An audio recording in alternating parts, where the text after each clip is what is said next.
Breaking news in the mystery of the passenger plane that vanished into thin air. U.S. investigators tell ABC News they are considering the possibility, based on new clues, that what went on inside the cockpit of this plane may not have been an accident. All of this as a U.S. ship races to a new location in the Indian Ocean. And ABC's David Curley brings us the breaking details right now. David.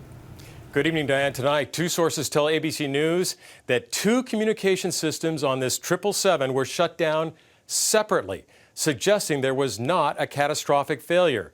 These communication systems shut down separately, as I said, less than an hour into flight. Our source called it systematic. This as the search is expanding. American ships are on the move tonight, looking for that 777 jetliner even farther away from its original flight path. A top U.S. military source says there's an indication the jet went down in the Indian Ocean. So the search grid is getting bigger and could get much bigger. Here's why. Two senior U.S. officials tell ABC News the plane may have flown up to 4 hours beyond its last sighting on radar. They know this because the jet was apparently pinging a satellite every hour. It's part of a monitoring system airlines can pay for to keep track of their jets in the air.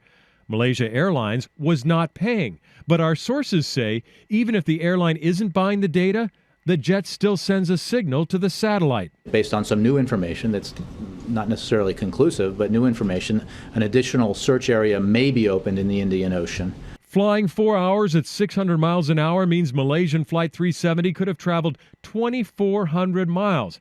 But it's unclear which way. Those satellite pings don't give direction and would not be able to transmit from the bottom of the ocean. I don't think that the aircraft is underwater, that you'll get a valid signal coming up from at the bottom of the sea. This latest information comes from U.S. sources days after conflicting stories and details. Remember those satellite photos from China which showed floating debris? The Malaysians looked today, found nothing, and say they were told by the Chinese that these images were released by mistake. With our sources telling us these communication systems were shut down intentionally, Diane, it suggests either a hijacking or pilot suicide. But now this search area is shifting here to the massive Indian Ocean.